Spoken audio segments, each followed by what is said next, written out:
Shalom, selamat pagi saudaraku yang kekasih di dalam Tuhan. Anugerah dari Kristus Yesus kiranya terus-menerus memelihara kita menjadi pribadi yang selalu berkemenangan dan segar menghadapi tantangan hidup ini. Masih dalam satu tema di bagian akhir, kita akan belajar mengelola amarah kita dengan benar. Kita belajar dari kisah Musa. Kita akan mengambil subtema yang terakhir adalah didiskualifikasi. Mari kita akan membuka di dalam Bilangan pasal yang ke-20 ayat yang ke-12. Tetapi Tuhan berfirman kepada Musa dan Harun, karena kamu tidak percaya kepadaku dan tidak menghormati kekudusanku di depan mata orang Israel, itulah sebabnya kamu tidak akan membawa jemaah ini masuk ke negeri yang akan kuberikan kepada mereka. Bapak Ibu yang kekasih di dalam Tuhan, dalam dunia olahraga, itu dikenal dengan sebuah istilah namanya didiskualifikasi. Mereka yang didiskualifikasi adalah mereka yang tidak diizinkan ikut dalam satu pertandingan. Itu artinya mereka tidak akan pernah bisa menyelesaikan pertandingan mereka hingga ke finish. Mereka tidak akan bisa menyelesaikan dan bisa mendapatkan sebuah reward dengan hadiah atau jati diri sebagai seorang juara. Mengapa seseorang itu bisa disebut sebagai orang yang didiskualifikasi? Biasanya karena mereka adalah orang-orang yang melakukan pelanggaran keras. Mereka tidak sesuai dengan peraturan-peraturan yang telah ditetapkan, atau mereka memakai cara-cara licik untuk mencapai sebuah kemenangan. Nah, Bapak Ibu yang kekasih dalam Tuhan, Musa didiskualifikasi sehingga ia tidak bisa mencapai sebuah finish dan masuk di tanah Kanaan. Kadang-kala kalau di dalam dunia olahraga didiskualifikasi untuk satu kali saja putaran pada waktu itu masih mending. Tetapi kalau kita didiskualifikasi untuk waktu yang tidak ditentukan, sehingga di momen atau event-event besar di sebuah olahraga kita tidak diizinkan, maka kita mengalami kerugian yang sangat besar. Maka hari ini kita akan belajar bersama-sama dari didiskualifikasinya Musa. Pelajaran apa yang dapat kita petik dari hal itu? Yang pertama, kita bicara tentang finishing bet. Langkah awal itu memang menentukan, tetapi itu baru sebuah kebenaran yang sifatnya tidak utuh atau sempalan. Karena di langkah awal kita membutuhkan sebuah proses waktu, karena kita harus mengisi pada proses selanjutnya itu dengan kualitas, dengan karya-karya yang hebat, dengan cara-cara yang bagus, dengan cara-cara yang benar. Dan bukan hanya kita mengisi dengan karya-karya yang bagus, tetapi kita juga harus mengakhirinya semuanya dengan benar dan baik, sehingga pada akhirnya ada satu garis linier yang bergerak lurus dan sinergis, bahwa kita akhirnya adalah orang-orang yang starting well dan kemudian finishing well. Nah, itu menjadi sesuatu yang sangat penting. Musa memulai karirnya dengan sangat cemerlang, mengisi dalam karya-karya hebat. Sayang sekali, Musa mengakhiri pertandingan kepemimpinan dia dengan cara yang tidak bagus. Walaupun dia melakukan perkara-perkara kesalahan kecil, tetapi itu menjadi sesuatu yang tidak bisa ditoleran di hadapan Tuhan. Allah tidak pernah kompromi dengan pelanggaran. Allah tidak pernah memberikan dispensasi kepada pelanggar hukum dia, atau otoritas, atau kebenaran dia. Sekalipun Musa adalah nabi yang begitu hebat, sekalipun Musa itu begitu dekat dengan Tuhan, tetapi untuk masalah pelanggaran-pelanggaran tidak ada toleransi. Bayangkan ketika kita didiskualifikasi, ada begitu banyak kerugian-kerugian yang kita tanggung. Maka mari kita bukan hanya menjadi orang-orang Kristen yang finishing well, starting well, tetapi kita harus menjadi finishing well. Ingat, jangan menjadi orang Kristen yang finishing bad, mengakhiri segala sesuatu dengan cara yang buruk. Itu yang akan membawa kita penuh bencana. Satu saat saya melayani, diundang di sebuah pelayanan. Dan ketika saya habis pelayanan, saya kemudian diajak untuk berfoto dengan beberapa orang. Ternyata kelompok ini adalah kelompok yang dahulu dia melayani di sebuah gereja itu dengan cemerlang luar biasa. Mereka berkata, dulu aku melayani. Hebat sekali, luar biasa. Kami lakukan ini. Sekarang aku tidak lagi melayani. Orang-orang ini adalah orang-orang yang disebut dengan finishing bad. Mengawali segala sesuatu dengan baik mungkin. Mengisinya dengan karya yang hebat. Tetapi mereka mengakhiri pertandingan pelayanan mereka dengan cara yang buruk. Galatia pasal yang ketiga, ayat yang ketiga katakan, adakah kamu sebodoh itu? Kamu telah memulai dengan roh, maka kamu sekarang mengakhirinya di dalam daging. Kalau kita mengawali segala sesuatu dengan baik, maka kita harus mengakhirinya juga dengan baik. Kalau kita mengawali dengan roh, maka kita juga harus mengakhirinya juga dengan roh. Pelajaran yang pertama yang dapat kita petik dari diskualifikasinya Musa. Pelajaran yang kedua adalah ketertinggalan. Pernahkah Anda ketinggalan kereta ketika Anda akan pergi ke sebuah tujuan? Atau Anda ketinggalan pesawat terbang, sudah sampai di bandara, pesawat terbangnya berangkat. Apa yang Bapak alami? Apa Bapak Ibu rasakan di dalam hati dan pikiran Anda? Pasti Anda begitu marah, jengkel, sedih, campur aduk semuanya. Karena apa? Karena dengan ketertinggalan itu Anda akan mengalami banyak kerugian-kerugian. Pertama adalah kerugian finansial, karena Anda mengeluarkan tiket yang tidak sedikit, sehingga harga tiket yang begitu melambung tinggi, harganya yang sangat mahal, itu kemudian harus sanggup. Anda akan merogoh kocek lagi. Kemudian bukan hanya itu, ada begitu banyak kerugian-kerugian. Kalau Anda ternyata harus bertemu dalam satu waktu yang cepat, Anda tidak bisa bertemu, Anda tidak bisa berkumpul, Anda tidak bisa rapat karena Anda tidak hadir di sana. Tapi kerugian yang sangat-sangat tidak kita rasakan adalah kerugian waktu. Bagaimana kita semuanya kehilangan waktu dan kita tidak bisa ulang lagi. Jadi ketika kita tertinggal, itu menjadi sesuatu yang berbahaya bagi kita semuanya. Alkitab berkata ada yang terdahulu, akhirnya dia menjadi terbelakang. Ada yang terbelakang, akhirnya dia menjadi yang terdahulu.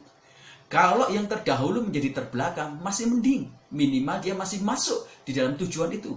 Bayangkan sudah terdahulu, tetapi menjadi terbelakang dan tidak masuk di dalam tujuan itu sendiri. Itu menggenaskan sekali. Itu yang bikin kita menghadapi masalah atau kerugian yang luar biasa. Di dalam Alkitab diberikan sebuah perumpamaan 5 gadis bijaksana dan 5 gadis bodoh. Ya masing-masing mereka mempersiapkan diri, tetapi yang bodoh akhirnya tertinggal dan yang bijaksana akhirnya masuk. Yang bodoh itu yang tertinggal itu benar-benar mengalami kerugian yang luar biasa. Dalam dimensi eskatologis yang berhubungan dengan parusia, ada beberapa mazhab yang meyakini bahwa akan ada banyak orang-orang Kristen yang kemudian diangkat, tetapi juga ada yang tertinggal. Bayangkan kalau ada begitu banyak orang-orang Kristen yang terangkat, akhirnya dia sampai di Kanaan yang baru, tetapi ada orang-orang Kristen yang tidak diangkat, dia tertinggal di dalam dunia ini. Bisa bayangkan Bapak Ibu yang kekasih dalam Tuhan, betapa sedihnya hati kita semuanya. Maka jangan menjadi orang Kristen yang tertinggal di kehidupan iman dan rohani kita semuanya, karena itu akan mengalami kerugian. Dan bagian terakhir adalah pelajaran yang penting dari didiskualifikasinya Musa adalah kegagalan dan kesia-siaan. Suatu hari ada seorang yang datang konseling kepada saya dan dia bercerita tentang beberapa pergumulan-pergumulan dia, termasuk keluarga dia dan anak-anaknya. Salah satu pergumulan itu dia bercerita tentang anaknya yang tidak lulus ujian. Padahal anaknya sudah mempersiapkan sedemikian rupa, belajar sedemikian rupa, tetapi anaknya tidak lulus. Dan ketidaklulusan anaknya itu menyebabkan dia menjadi murung, malu, dan akhirnya dia tidak mau sekolah. Gagal sampai di tujuan atau gagal mencapai apa yang diharapkan, dicita-citakan, itu sangat membuat kita merasa sedih luar biasa. Dan apa yang kita kerjakan itu terasa menjadi sia-sia. Dan itu yang menjadi kepedihan yang luar biasa. Pengkhotbah banyak menceritakan dan mengungkapkan tentang kesia-siaan hidup itu. Kenapa? Karena mereka gagal menyenangkan Tuhan. Gagal hidup sesuai dengan apa yang diminta Tuhan. Kegagalan yang bersifat jasmani mungkin hanya akan sampai di tataran jasmani yang merugikan kita di dalam dunia ini saja. Tetapi gagal melakukan apa yang diperinstruksikan oleh Tuhan, kita gagal melakukan apa yang sesuai dengan Tuhan, itu adalah kegagalan dan kesia-siaan iman dan kehidupan kita. Maka jangan menjadi orang-orang Kristen yang gagal. Kiranya kebenaran firman Tuhan di pagi ini menguatkan kita lagi. Kelola amarahmu dengan baik supaya kita tidak didiskualifikasi oleh Tuhan, sehingga kita tidak diizinkan lagi masuk dalam sebuah hal-hal yang sangat-sangat spektakuler, hebat, bahkan spesial, dan memiliki nilai gengsi rohani tinggi yang luar biasa. Tuhan memberkati kita semuanya. Mari kita berdoa. Bapa di dalam surga, kami berterima kasih karena Engkau terus memelihara kami, menjaga kami, sehingga pada akhirnya kami makin kuat dan teguh di dalam Tuhan. Kami terus berdoa untuk bangsa dan negara kami yang kami cintai. Tuhan, kami bawa bangsa ini ke hadapan Engkau. Pelihara, jagai, lindungi. Kami berdoa Tuhan untuk anasir-anasir jahat, orang-orang yang berusaha merancangkan orang jahat, merancangkan jahat, mereka yang berusaha merusak Indonesia, mereka yang ingin Indonesia tidak damai, mereka yang ingin Indonesia ini kacau. Kami patahkan rancangan-rancangan mereka di dalam nama Tuhan Yesus. Tangkap mereka semuanya dan pertobatkan mereka, ubah pikiran mereka. Ya Tuhan, biarlah bangsa ini menjadi bangsa yang benar-benar Tuhan mengalami damai sejahtera, dan damai sejahtera itu bisa mengalirkan berkat-berkat rohani dan jasmani di Indonesia ini, sehingga lawatan Tuhan, anugerah keselamatan Tuhan dan lawatan Roh Kudus dinyatakan di Indonesia ini. Berkati ke Presiden kami Jokowi, dia jadikan dia menjadi presiden yang sangat kuat dan tangguh dan penuh dengan bijaksanaan, sehingga ketika dia menghadapi masalah-masalah itu, dia benar-benar bisa mengelola dengan hikmat bijaksana yang datang dari Tuhan. Tuhan lindungi dari anasir-anasir jahat, Tuhan lindungi dari orang-orang yang jahat, Tuhan pelihara dia. Berkati dia sebagai pemimpin yang benar-benar adil, sehingga dia bisa benar-benar mengayomi bangsa Indonesia secara universal ini. Dan benar-benar Tuhan, ada begitu banyak keadilan yang dinyatakan di sana. Memberkati juga Tuhan untuk COVID-19 yang ada di Indonesia. Tuhan memberkati supaya COVID-19 bisa teroleh. Memberkati juga obat antivirus yang sudah ada supaya kemudian bisa diinjeksikan kepada bangsa Indonesia, sehingga minimal ada antibodi yang makin kuat di dalam tubuh bangsa kami Indonesia. Berkati perekonomian Indonesia Tuhan, supaya makin hari makin kuat imbas COVID-19. Berkati supaya kesehatan di bangsa negara kami juga makin hari makin kuat dan makin tinggi persentasenya. Terima kasih Tuhan. Kami juga berdoa secara khusus untuk saudara-saudara kami, mitra-mitra kami, sponsor kami yang hari-hari ini menghadapi masalah di bidang bisnis mereka, di bidang tender mereka, di keuangan mereka, di ekonomi mereka. Ya Tuhan, Tuhan kiranya mengangkat mereka, memulihkan mereka lagi. Berikan kepada mereka semuanya kemampuan untuk bertahan, dan bukan hanya kemampuan bertahan, kemampuan untuk melakukan inovasi-inovasi baru, sehingga mereka semuanya makin hari tetap makin maju, makin bisa bergerak Tuhan. Kami percaya Tuhan, Engkau akan memberkati mereka semuanya. Memberkati kota kami, berkati ekonomi di kota kami, agrobisnis, agrowisata, niaga, perhotelan. Berkati juga Tuhan untuk pertanian, perkebunan, perikanan, juga peternakan, supaya pada akhirnya apa yang dikerjakan di kota kami dalam ekonomi makin hari makin maju, sehingga income per kapita di kota kami Cipanas itu benar-benar besar dan bisa membawa kesejahteraan bagi masyarakat di kota kami Tuhan.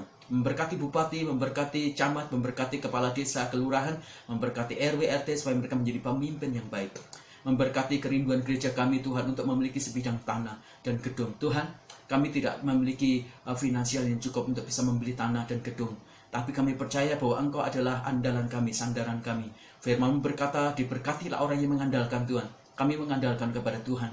Bagaimana caranya Tuhan untuk bisa memberikan kepada kami apa yang kami rindukan. Itu bagian Tuhan. Bagian kami adalah kami melakukan apa yang Tuhan perintahkan supaya kami lakukan. Kami percaya memberkati pertumbuhan iman rohani jemaat kami, supaya mereka semuanya makin hari makin cinta dan bergairah untuk melayani Tuhan, dan juga mencintai gerejanya, sehingga mereka berkontribusi bagi gereja mereka. Tuhan memberkati juga Tuhan perkembangan karakter-karakter jemaat kami, supaya mereka makin hari makin hidup sesuai dengan kebenaran-Mu dan karakter Kristus. Terima kasih dalam nama Tuhan Yesus Kristus. Kiranya berkat rohani, berkat jasmani menyertai kami pagi ini. Haleluya, amin. Tuhan Yesus memberkati kita semuanya, selalu maju di dalam Dia. Amin.